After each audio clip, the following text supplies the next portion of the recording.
स्वागत है आप सभी का हमारे YouTube चैनल ऐसे स्टडी पॉइंट्स में। और आप यूपी ट्रिपल एसी पेट के लिए मैं यहाँ पे प्रारंभिक अंकगणित और रीजनिंग का जो है वीडियो लेके आया हूँ। तो इसको आप आराम से देखिए, क्या गजब का क्वेश्चन, पूरा मिक्स क्वेश्चन मिला है। इसी प्रकार के क्वेश्चन आपको पेपर में देखने को मिल जाएंगे, ठीक है। तो सबसे पहला मैं पहला क्वेश्चन पढ़ दे रहा हूँ, आप देख सकते हैं, सुन सकते हैं, समझ सकते हैं। क्या कहा जा रहा है कि 5 वर्ष पूर्व ABCD की औसत उम्र 45 वर्ष थी। 5 वर्ष पहले की बात कर रहा है कि 5 वर्ष पहले ABCD मतलब 4 लोगों की कह रहा है कि उम्र कितनी थी, एवरेज उम्र कितनी थी, तो 45 थी। उनकी वर्तमान उम्रों का योगफल क्या होगा, उनकी वर्तमान उम्र का योगफल क्या होगा। देखिए 5 वर्ष पहले की बात हो रही है, तो 5 वर्ष पहले का हम पहले निकाल लेंगे, ठीक है। थोड़ा सा एक काम कर लेते हैं, थोड़ा सा देख लीजिए। सबसे पहले तो मैं जब इसको सॉल्व करूं तो मैं इसका ट्रिक भी आपको बता दूं। ऐसे डायरेक्टली मैं आपको फार्मूला बता सकता हूं, औसत इक्वल टू क्या होता है, तो पदों का योग बटा पदों की संख्या। अब देखिए आप करते क्या है, थोड़ा सा मैं आपको बता दूं। औसत इक्वल टू पदों का योग, पदों का योग बटा पदों की संख्या। अब यहाँ पे पद औसत कितना है, 45 है। पदों का योग हमको नहीं पता है। और देख लीजिए पदों की संख्या कितना पता हमको, कितना, 1 2 3 4, 4 लोग हैं। 45 चौको हो जाएगा 180।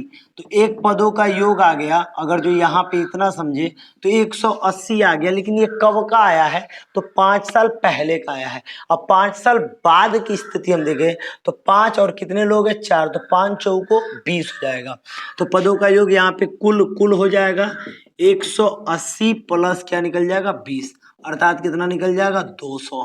ठीक है, तो 200 स्थिति हो जाएगी। देख लीजिए पूरे प्रश्न को मैं समझा दे रहा हूँ। कह रहा है 5 वर्ष पूर्व ABCD की औसत उम्र 45 वर्ष थी, तो उनकी वर्तमान उम्रों का योगफल क्या होगा। तो उनकी वर्तमान उम्रों का योगफल जो है कितना हो जाएगा, 200 वर्ष हो जाएगा। कितना हो जाएगा, 200 वर्ष हो जाएगा। बिल्कुल फाइनल है, और ये बिल्कुल आपका फाइनल जवाब है, ठीक है। इसके बाद हम नेक्स्ट क्वेश्चन को देख लेते हैं। सेकंड नंबर क्या गजब का क्वेश्चन दे रहा है, इसको बस अच्छे से समझेंगे, मजा आ जाएगा, ठीक है। तो देखिए कितना जबरदस्त कह रहा है कि इसका मान बताइए भाई कितना होगा। मान मैं बता रहा हूँ, क्या गजब का मान निकालना आपको मैं सिखा दे रहा हूँ, थोड़ा ध्यान दीजिएगा। इसको मैं तोड़ रहा हूँ कैसे, थोड़ा ध्यान दीजिएगा। अंडर रूट में 32 लिखा है, प्लस अंडर रूट में 48 लिखा है, बटा अंडर रूट में 8 लिखा है, प्लस अंडर रूट में 12 लिखा है, ठीक है। इसको जब हम सॉल्व करेंगे तो कैसे सॉल्व करेंगे, 32 को हम क्या लिख सकते हैं, ईमानदारी से बताइए। तो 16 दूनी 32 लिख सकते हैं। 16 दूनी ही क्यों लिखी, क्योंकि 16 का वर्गमूल हो जाता है। इसको हम क्या लिख सकते हैं बताइए, 16 तिया 48 हो जाएगा, बटा इसको क्या लिख सकते हैं बताइए, 4 दूनी 8, प्लस इसको क्या लिख सकते हैं, 4 तिहाई 12। जिसका वर्गमूल हो जाता है वो बाहर आ जाता है। तो इसमें देखिएगा 16 का वर्गमूल बाहर कितना आएगा, 4। अभी भी अंडर रूट में कितना बचेगा, 2, प्लस यहाँ 16 का वर्गमूल कितना होगा, 4, अंडर रूट में कितना बचेगा, 3, बटा यहाँ भी वही बात, 2 अंडर रूट में 2, प्लस यहाँ भी 2 अंडर रूट में 2। एक काम कर लेते हैं, देख लीजिए, एक काम कर लेते हैं, ऊपर से 4 कॉमन कर लेते हैं, क्या बचेगा, under root 2 plus under root 3, बटा नीचे से 2 कॉमन कर लेते हैं, तो under root 3 under root 2 plus under root 3। अब आप देख सकते हैं इससे कट जाएगा 2 दूनी का 4, और ये हमारा आंसर आ गया 2। तो बिल्कुल ही आसान है, बिल्कुल ही आसान। देखिए मैं बार बार कहता हूँ, ट्रिक के बहुत भरोसे नहीं रहना है, थोड़ा मेथड भी सीखना है और आराम से भी सीख लेना है। जरूरी नहीं 1 मिनट के अंदर हम इसका भी जवाब दे सकते हैं, ठीक है। तो बिल्कुल आसानी से और आसान तरीके से बनाना है, मेथड भी ट्रिक भी दोनों में साथ में लेकर चल रहा हूँ, बिल्कुल मजा आ जाएगा। आपको किसी भी टाइप का क्वेश्चन दे, आप सवाल को बनाना सीख जाइए, माइनस प्लस का कॉम्बिनेशन समझ जाइए, ठीक है। तो बिल्कुल ही मजा आ जाएगा आपको, ठीक है। चलिए हम बढ़ते हैं तीसरे सवाल की ओर। बिल्कुल आपको ये समझ में आ रहा है, आप इसका स्क्रीनशॉट कर लीजिए एक बार, ताकि मैं इसको मिटा दूं और मैं आगे बढ़ूं, ठीक है। ओके चलिए, तो स्क्रीनशॉट हो गया होगा, मैं इसको मिटाता हूं और आगे बढ़ता हूं। आगे सवाल देख सकते हैं आप। इसके बाद मैं आपको सवाल दिखा दे रहा हूं, तीसरा, चौथा, पांचवा, ठीक है। बहुत ही मजेदार क्वेश्चन है, चलिए थोड़ा देख लेते हैं। इसके बाद क्वेश्चन क्या हमारा, इसके बाद क्वेश्चन क्या कंडीशन है देख लेते हैं। देखिए, तो इसके बाद का जो हमारा क्वेश्चन है, कह रहा है 12.5% के समतुल्य है, भिन्न है, मतलब इसके बराबर कौन इसमें का भिन्न है। तो ये जो भिन्न आपको दिया है 1/6, 1/12, 1/16, 1/8, इसमें से कौन इसके समतुल्य है, इसको जानने के लिए कितना आसान काम है, सुन लीजिए। 12.5% दे रहा है ना, कुछ नहीं करना भाई साहब, कुछ नहीं करना। 12 दूनी 24, 25/2 बटा में पूरे के 100 कर दो। परसेंट का मतलब 100 ही होता है, परसेंट का मतलब 100 ही होता है। अब देखिए 25/2 को ना यही लिख दीजिए, जो बड़का बटा है मैंने भाग है, जब इसको गुणा में बदलिएगा ना तो नीचे वाला ऊपर जाता है, तो ये जब बटा में कुछ नहीं तो नीचे 1 था ना, तो 1 ऊपर जाएगा, नीचे क्या आ जाएगा 100। 25 चौको 100, 4 दूनी क्या हो गया 8।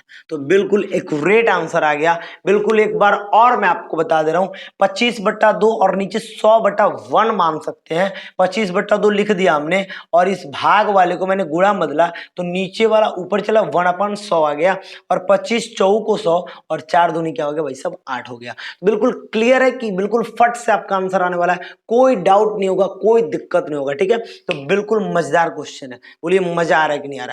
बिल्कुल मजा आना चाहिए, ठीक है। अभी मैं इसका रीजनिंग का भी क्वेश्चन बता रहा हूँ, क्या गजब का क्वेश्चन होगा, ठीक है। अभी मैं इसको देख लेता हूँ। कह रहा है 1 से 25 तक की सभी प्राकृतिक संख्याओं का योगफल ज्ञात कीजिए। क्या बात है।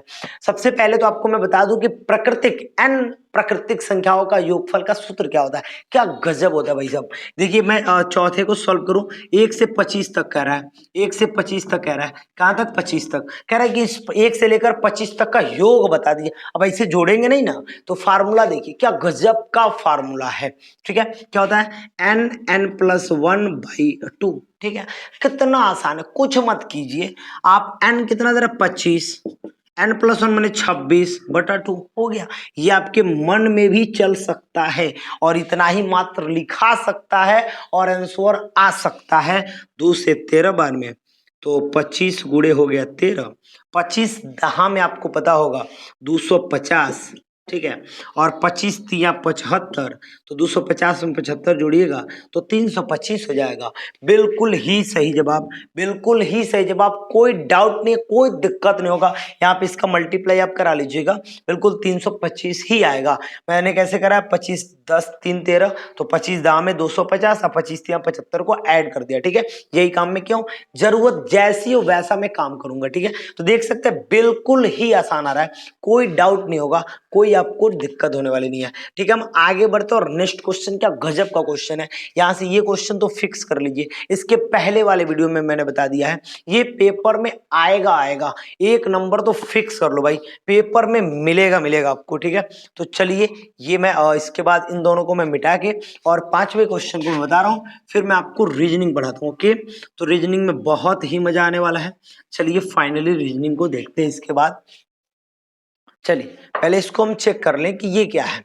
क्या कह रहा है भाई, कह रहा है कि 7 का घात 71, 6 का घात 63, 3 का घात 65 के गुणनफल में इकाई कौन क्या है। भाई साहब इसके गुणनफल में मैंने आपको बताया था कि अगर जो 0156 अगर ये मिलता है तो बस कुछ हो, पावर कुछ हो, उसका मान इकाई का वही होगा जो नंबर होगा 0156, याद कर लीजिए।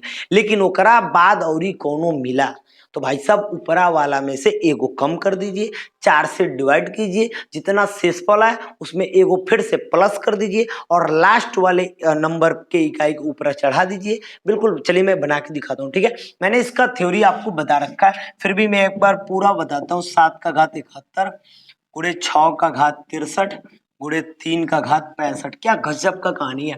देखिए 6 का तो भाई 6 ही इकाई होगा, मैंने ऑलरेडी बता रखा है कि 6 का तो हमेशा 6 होगा, तो इसका तो इकाई हमको मिल गया भाई साहब 6, ठीक है। अभी देखिए मुझे इसका निकालना है और इसका निकालना है, दोनों का अलग अलग निकालना है। मैं कैसे निकाल रहा हूँ, 7 दिख रहा है, ये 3 दिख रहा है, तो इनका डायरेक्ट होता नहीं है, तो करना क्या पड़ेगा, उसके पावर में से एक कम करना पड़ेगा। चलो भाई कम कर दिए, इसके पावर में भी एक कम कर दिए, चलो भाई एक कम कर दिए। देखते रहिए क्या गजब का बात बता रहा हूँ, पावर में एक कम कर दिए, इसमें भी 4 का डिवाइड, इसमें भी 4 का डिवाइड, इसमें 4 का डिवाइड कर रहे थे तो 4 एकम में 4 हो गया, बचा कितना 3 बचा, 4 सत्ते 28 हो गया, बचा कितना 2 बचा।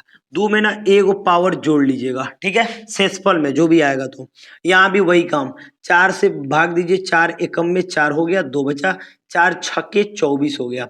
यहाँ पे 0 बचा, जो भी शेषफल बचेगा इसमें हम एक जोड़ने का प्रोसेस याद कर लेते हैं। ये बिल्कुल प्रोसेस याद कर लेते हैं।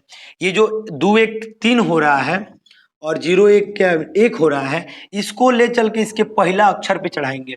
तो 7 के घात 3 चढ़ा दिए और 3 का घात कितना चढ़ा दिए 1 चढ़ा दिए। अब इसको जरूरत है नहीं। अब देखिए 7 का घात 3 कीजिएगा तो 7 गुणे 7 गुणे 7, मैं इसको डायरेक्ट लिख के बता रहा हूँ, 7 गुणे 7 गुणे 7 लिखा गया, ठीक है। और गुणे 6 तो है ही, 3 का तो घात 1 के 3 होगा। अब एक काम कर लेते हैं, कितना गजब का बात है, थोड़ा देख लीजिएगा। 7 सते 49, 49 का मतलब हुआ 9, 9 हुआ ना, तो अब 9 उठा लीजिए, 9 सते 63, 3 उठा लीजिए, 3 छक्के 18, 3 छक्के 18 की ओर 8 उठा लीजिए और 8 तरीके 24, 24 में 4 उतार लीजिए, तो 4 हमारा क्या हो जाएगा इकाई हो जाएगा।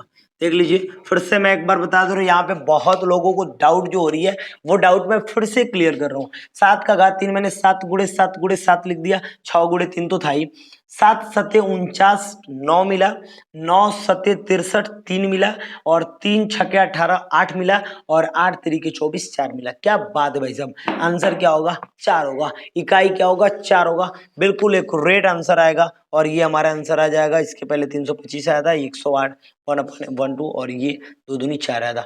बिल्कुल ही लाजवाब क्वेश्चन है, कोई डाउट नहीं है, कोई दिक्कत भी नहीं होना चाहिए। तो बताइए आपको ये कैसा लगा। चलिए इसके बाद हम रीजनिंग का देखते हैं, ठीक है। तो चलिए फाइनली रीजनिंग देखते हैं, ओके।